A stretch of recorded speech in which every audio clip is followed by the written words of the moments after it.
Welcome to the Good Leadership Podcast, where we explore stories, strategies, and insights of thought leaders who inspire us to think differently and lead better. Today, I'm absolutely thrilled to be joined by Dr. Barbara Oakley, who is a distinguished professor, engineer, and globally recognized expert in the fields of learning and neuroscience. She is best known for her groundbreaking work on understanding how people learn and for developing practical strategies to improve learning effectiveness. Barbara's journey is nothing short of inspiring. For many of us, the idea of not being a good learner or struggling with certain subjects feels like a permanent label. But Barbara's story is going to challenge that belief.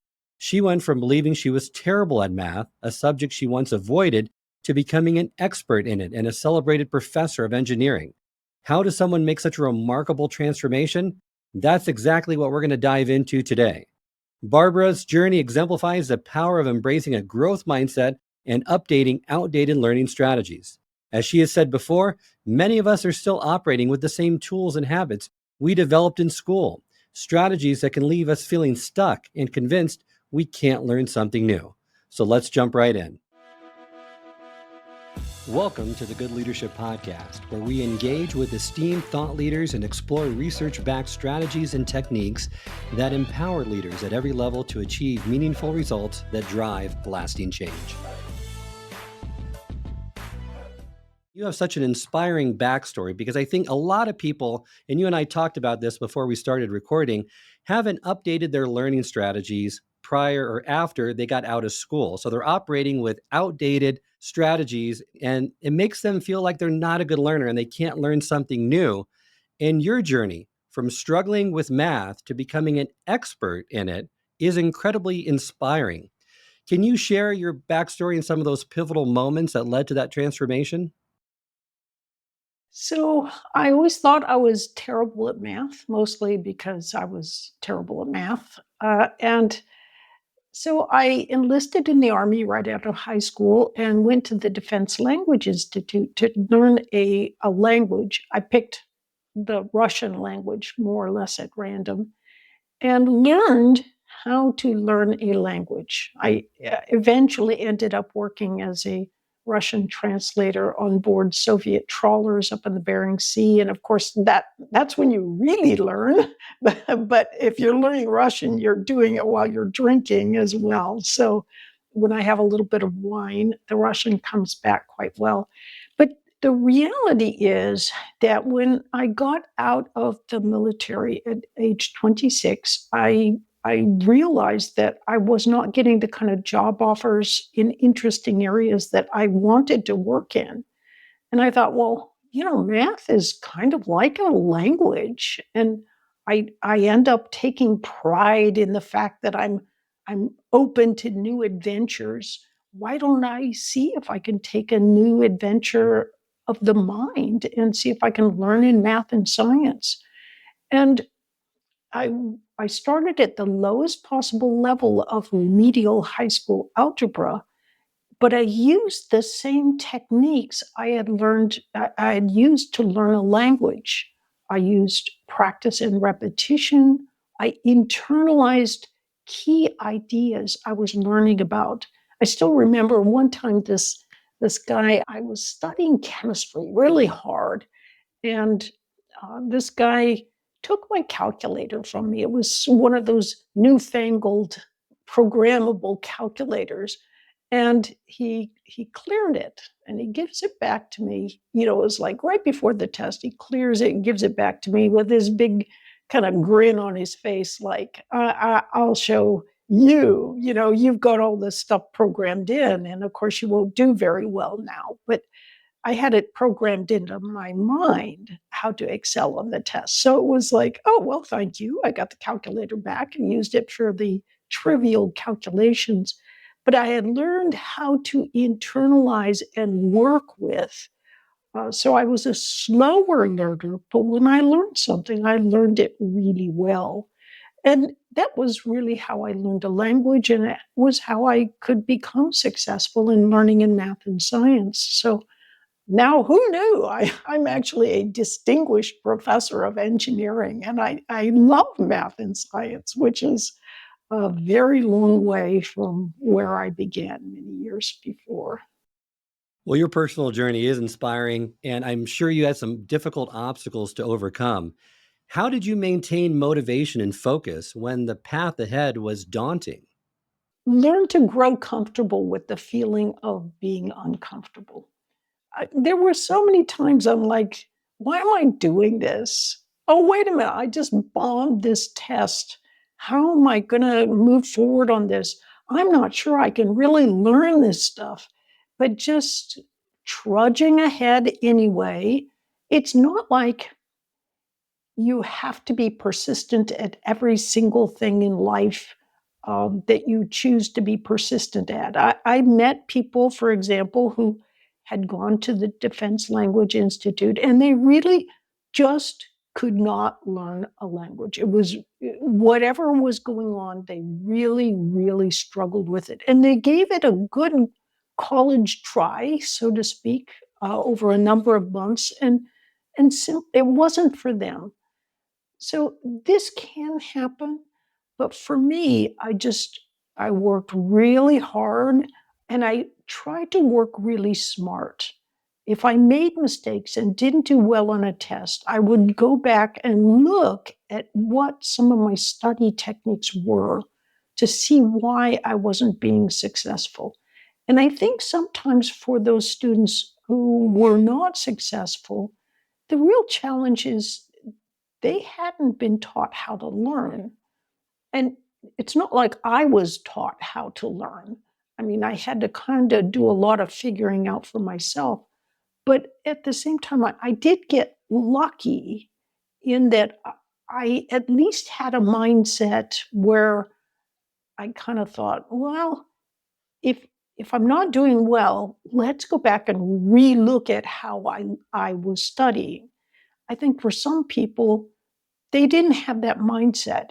If they didn't do well, they didn't go revisit to see where they went wrong. They just kind of said, "Well, I don't really have what it takes to be successful." And that may not have been true, but all of this just goes back and I think presents sort of an indictment on the educational system that they don't teach kids how to learn effectively. And there's so much we know now about how people can do better in their learning. One of your books, you talk about a mind shift. Love for you to define that and why embracing this kind of shift is so crucial for fostering personal growth to keep you learning throughout your life. I think something that is really valuable is to realize that whatever your background is, it can be helpful for you in the future, no matter what you're doing. So, for example, I know one young man who was a really good guitar player. I mean, we're talking world class. He was going to Juilliard. He was really amazing. He was playing for children who had cancer. And then he began to realize that, it was maybe something of a calling for him to actually become a doctor and help children through becoming a doctor, not simply through playing music, which is a really great thing to do, but also by learning medicine. And all his friends were like, "You're nuts. You're just nuts. You're at the top of your field. You really know this. And what do you know about medicine? You know nothing. You know no chemistry." In fact, when he took his last high school chemistry class and kind of flunked it, but he barely passed with a C, and then he burned his papers. He was just so happy to never have to look at it again. But he began studying medicine. And do you know that one of the ways that his past has helped him is he is able to listen to the heart and pick up rhythms that the other medical school students couldn't hear, couldn't because he had that really well-developed ear from his previous life as a musician rather than a medical doctor. So it's amazing sometimes that whatever you might have been in the past. Let's say you are an Uber driver and you start to go into programming. You think, oh, well, an Uber driver, that's not going to help me at all. It helps a lot because a lot of programmers find it difficult to speak easily with, with people. But if you are a good Uber driver, you know how to communicate well with others. And that's a valuable skill amongst many other skills that you can learn. So I think mind shift is realizing that you can make major changes in what you think you can do and that your past is not baggage. It can actually be a real advantage. I love that insight. And sometimes we are our biggest obstacles, and self awareness is really often that key to transformation. How do self monitoring practices help people identify and address their thoughts or habits that might be holding them back? Self monitoring can take place in many different ways. And how it works is a bit of mystery. So, for example, it's been found that if you simply journal what's going on in your life, you write about it. So let's say you have to experience a painful injection over a number of days. If you write about it and the experience of getting that injection, somehow it helps the brain to grapple with it so that you can handle these negative experiences more effectively. Metacognition can mean backing off and looking objectively at what you might have done better, but it can also mean sort of letting, like writing things out, journaling things, and letting your subconscious begin to make sense in a way that can and have a positive outcome for you, even if you're not really consciously aware of the metacognitive processes that have unfolded. Those are good insights and a great practical tool to use because that self awareness is such a key piece of changing your mindset that you are a good learner, that you're just operating possibly with outdated strategies. Another common issue I see with people trying to learn, especially as adult learners, is that the world is full of comparisons and it's easy to feel overwhelmed. There's always going to be someone out there that's better than you at something. How can people embrace this truth without feeling discouraged and instead focus on their own growth? Sometimes I think the best way to do it is to kind of look at yourself as if you are standing behind you and you're looking at yourself from afar, and then just develop a habit of laughing at yourself when you catch yourself being jealous or envious or just kind of having foolish human feelings about different things that you know somehow are not really the best feelings to have. But if you can just step back and learn to laugh at yourself about these kinds of things, it can be really helpful. And ultimately, isn't the world a better place when we have lots of talented people who some of whom are inevitably going to be more talented than you, but it really does help to make the world a better place overall. I would agree. It's difficult to do, but it's transformational if you can do it and just really rely on progress that you've made from the past self versus saying I'm better than so and so because that really that the world is full of comparisons and your unique gifts are different from someone else's and it's really hard to compare the two. Let's move into just our brains and how capable they are of incredible feats of learning that we really don't realize. And I love how you state the difference between a focused and diffused mode of thinking. And how can we harness both of these to supercharge our ability to learn? I'll give a very specific example. We are often told start with the easiest problem on a test and then work towards the more difficult problems because that will help you, get the easiest ones done. That'll give you confidence and so forth. But that actually is good advice only if you have not studied at all. Then you want to take whatever simple, easy points you want, you can have. But a very good strategy is to look over a test when you first get it and then pick out the hardest problem. Work on it only for a couple minutes until you start to feel that internal, no, I don't know what to do next. And that's usually, only about 2 minutes into the problem. Then pull yourself off and go to an easy problem. Work on that.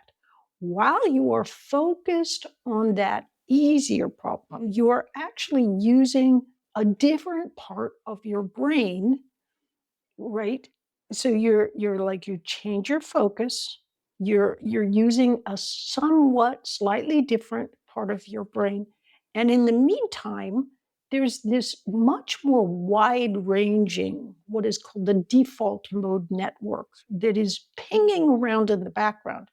As soon as you take your focus off that first difficult problem, that turns on the default mode's network ability to ping around and work in the background on that hard problem. So you're working away, focusing on the easy problem. In the background, your brain is working away on that more difficult problem. Later in the test, when you return to the hard problem, you'll find you can suddenly make progress on it. So that's taking very clever advantage of these two different modes, your focus mode that's and then this much more broad mind wandering default mode network that I call the diffuse mode. So if you use both of these modes, there is a way to actually use them both at the same time, but just not on the same problem.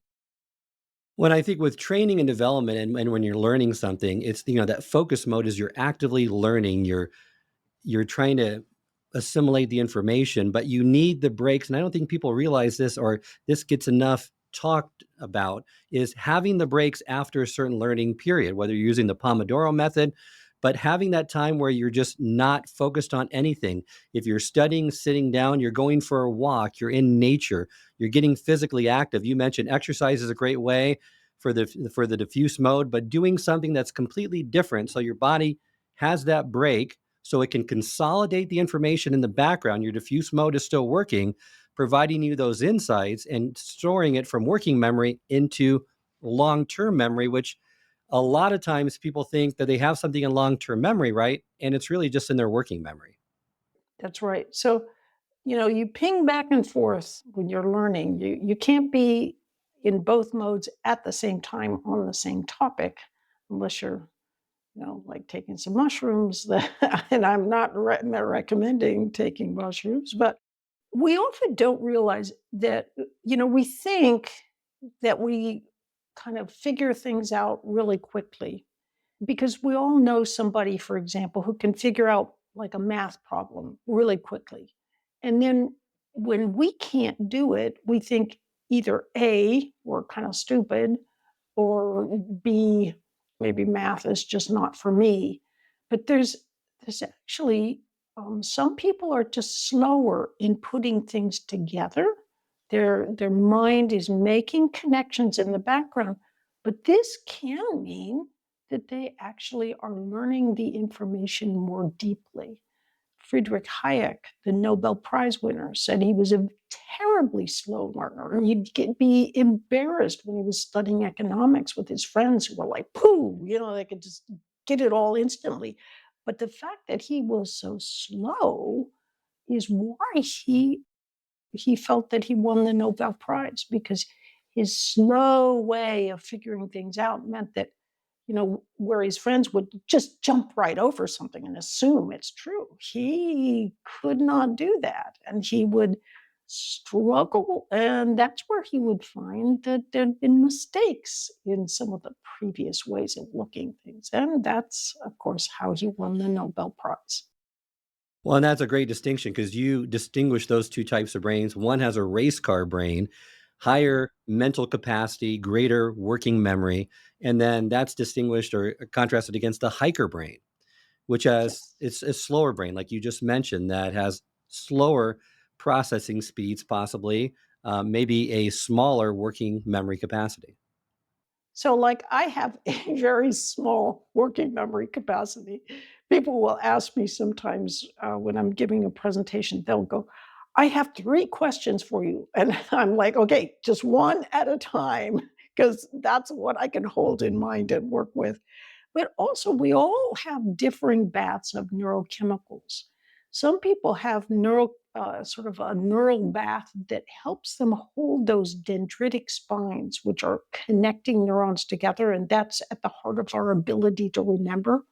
Some of them have a neural bath that fixes those spines in place really well, and they have a superb memory. They can't, they don't forget things. I wish I had that kind of memory. But again, there's a disadvantage with that kind of memory.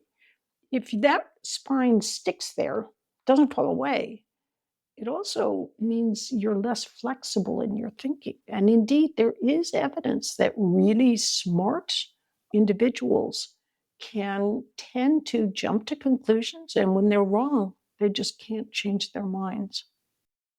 That's an important distinction and an advantage of having that hiker brain so that people can realize that even if they don't have the genetic gifts of some, it doesn't mean they can't learn or be effective or be successful in their career, which you have some great examples in your books of slow thinkers that did some amazing things.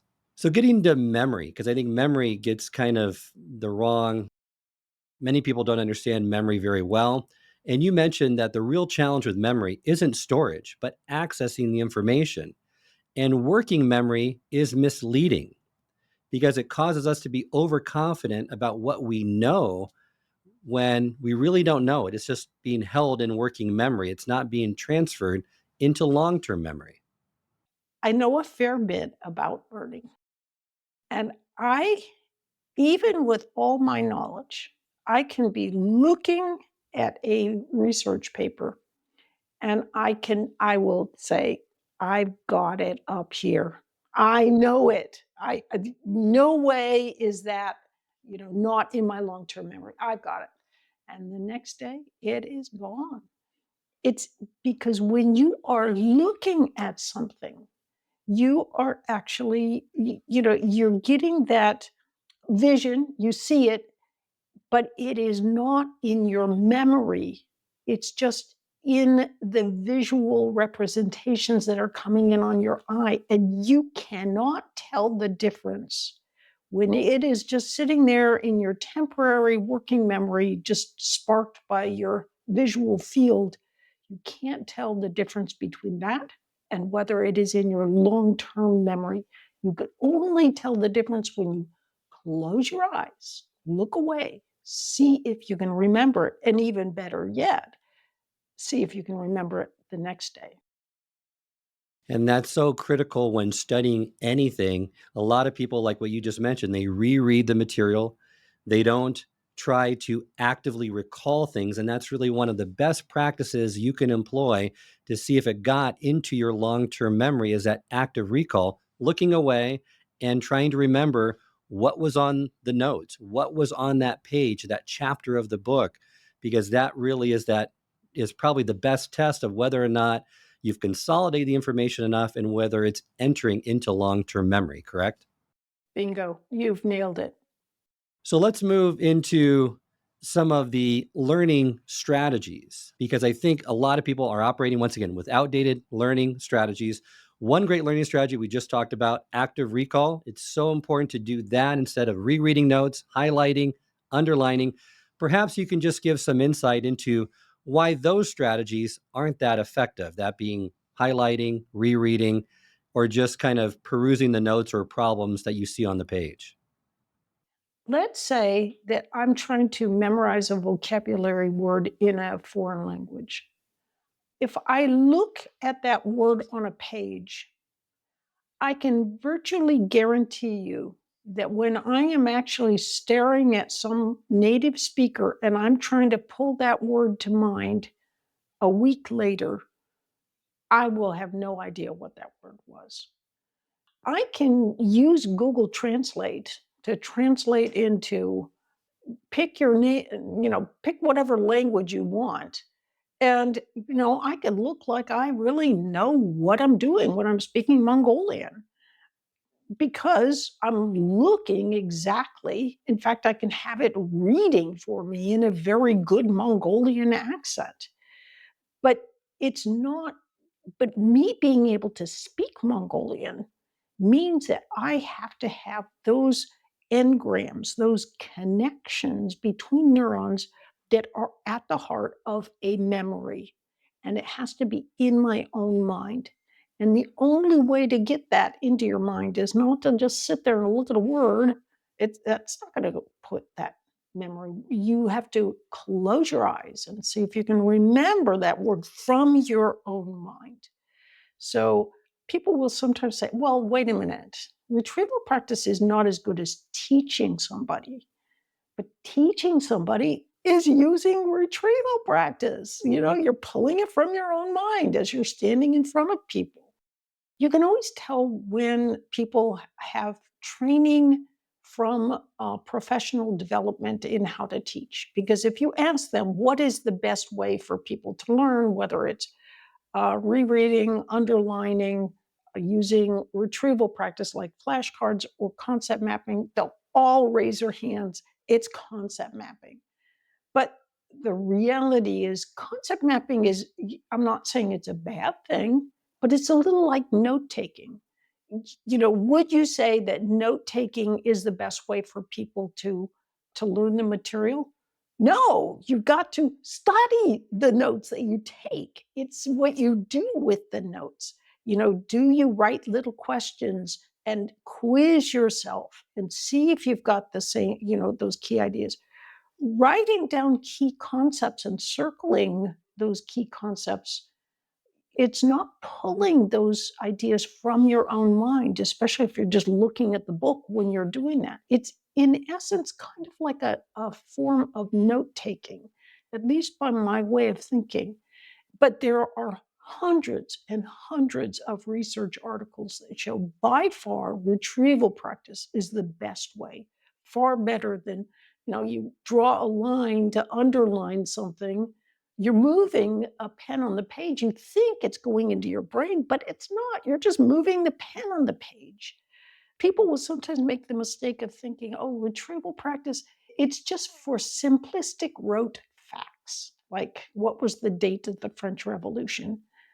But it's not. It's all in what type of retrieval practice question you are asking yourself. So, for example, if you ask yourself a higher level Bloom's taxonomy question like compare and contrast the French and the Russian revolutions, that's a really high level. And retrieval practice indeed has been found to deepen conceptual understanding as well as memory. I hope this episode has provided you with valuable insights. If it has, I ask you to share it with someone who would also benefit from it. If you've been enjoying and gaining knowledge from this podcast, then subscribe to our YouTube channel where you can find all the previous episodes of the podcast and additional learning resources. You can also subscribe to the podcast on Apple or Spotify and leave up to a 5-star review.